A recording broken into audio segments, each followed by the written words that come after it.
Conceitos em ciências.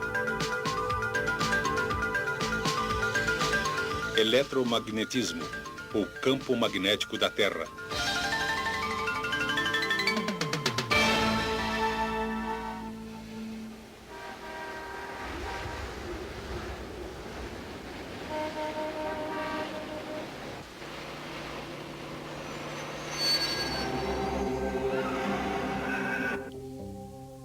Neutralizando todos os campos magnéticos, seres de outros planetas poderiam parar toda uma cidade.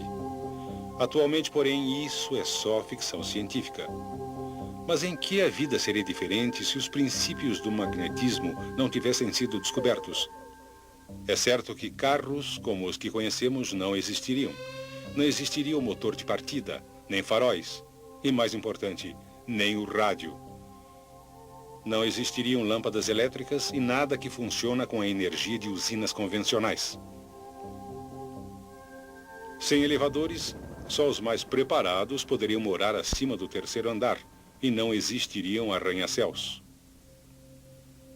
Sorte nossa que o magnetismo foi descoberto. Já em 550 a.C., os gregos sabiam que o mineral que ocorria naturalmente, denominado magnetita, tinha uma misteriosa atração pelo ferro. O mineral recebeu o nome magnetita porque foi encontrado originalmente perto de Magnésia, na Turquia. Em 1050 d.C., já se sabia que um pedaço de magnetita suspenso no centro gira gradualmente até apontar na direção norte-sul. Logo, marinheiros passaram a usar a magnetita para a navegação. As primeiras bússolas eram feitas de magnetita fixada a um pedaço de madeira, flutuando na água para poder girar livremente. Esses misteriosos pedaços de pedra deram um enorme estímulo à navegação marítima. Também ocorreram outros desenvolvimentos.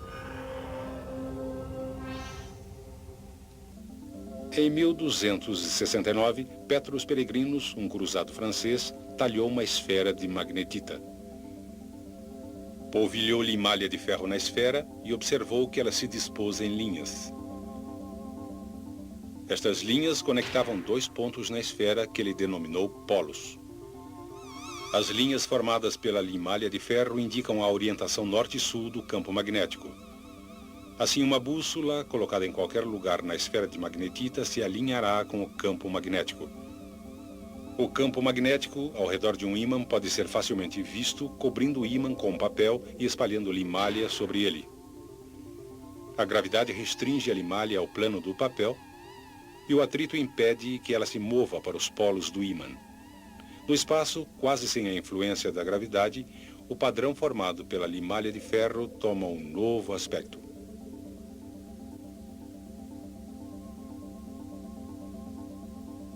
A verdadeira natureza tridimensional do campo se torna claramente evidente.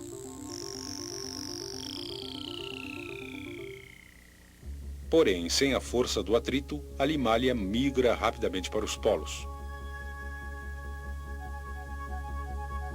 Durante o século XVI, as bússolas se tornaram cada vez mais complexas, mas os exploradores ainda acreditavam que havia enormes montanhas de magnetita no Ártico que atraíam as agulhas das bússolas. Em 1600, William Gilbert, cientista inglês, concluiu que todo o planeta era um enorme ímã com um vasto campo magnético estendendo-se entre dois polos. Mas qual polo magnético deveria estar no topo do globo? Sabemos que o polo norte de uma bússola aponta para o norte. E também sabemos que os polos opostos se atraem. Portanto, como o polo magnético no Ártico atrai o polo norte de um ímã, o polo ártico deve ser de fato um polo sul. E o polo magnético antártico, um polo norte.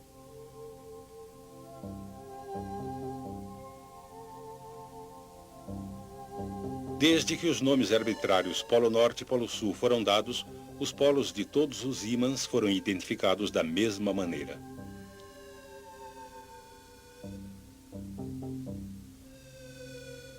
Por esse motivo, o polo ártico da Terra é considerado o polo sul de um ímã.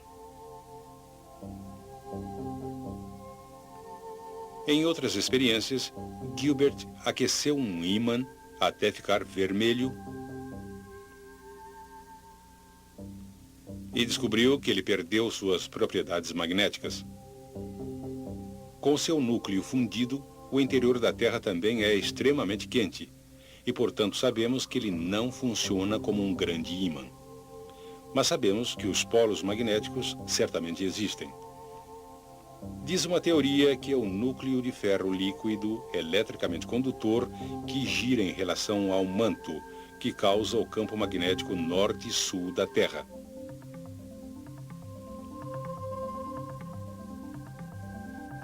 Porém, esses polos magnéticos não coincidem com os polos geográficos da Terra. Os polos geográficos são simplesmente as duas extremidades do eixo ao redor do qual a Terra gira e não são diretamente relacionados aos polos magnéticos.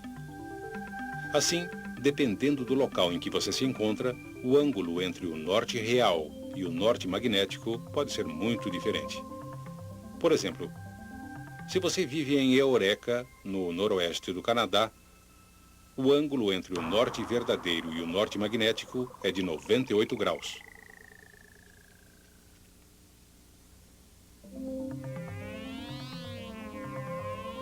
Viajando para o oeste, Cristóvão Colombo foi o primeiro a notar pequenas variações nas indicações da bússola em locais diferentes. Ele determinou o sentido norte usando o Sol e as estrelas. E então comparou com o sentido da sua bússola. Para sua surpresa, verificou que em um período de vários dias, a variação entre as indicações da bússola e as estrelas mudava gradualmente. Porém, temendo que seus homens quisessem voltar, Colombo nada lhes contou sobre esta observação. O ângulo entre o norte magnético e o norte verdadeiro é conhecido por declinação magnética. Em Toronto, Canadá, a declinação magnética é de 9 graus a oeste do norte. Em Churchill, também no Canadá, a declinação é de 0 graus, porque uma linha que passa através do polo magnético e do polo geográfico também passa através de Churchill.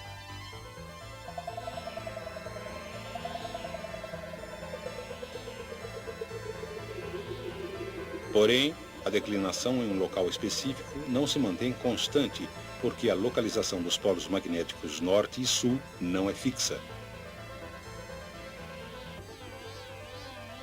Outra característica importante do campo magnético da Terra é sua orientação em relação à superfície da Terra. Só no Equador o campo é paralelo à superfície da Terra. Em todos os outros locais, o campo é inclinado em relação à superfície. O ângulo entre a superfície da Terra e o campo magnético é chamado ângulo de inclinação. O ângulo de inclinação é medido com uma bússola especial denominada bússola de inclinação, que permite que a agulha gire verticalmente. Exatamente nos polos magnéticos, o campo é perpendicular à superfície. Obviamente, isso cria um grande problema quando navegamos em regiões polares com uma bússola magnética.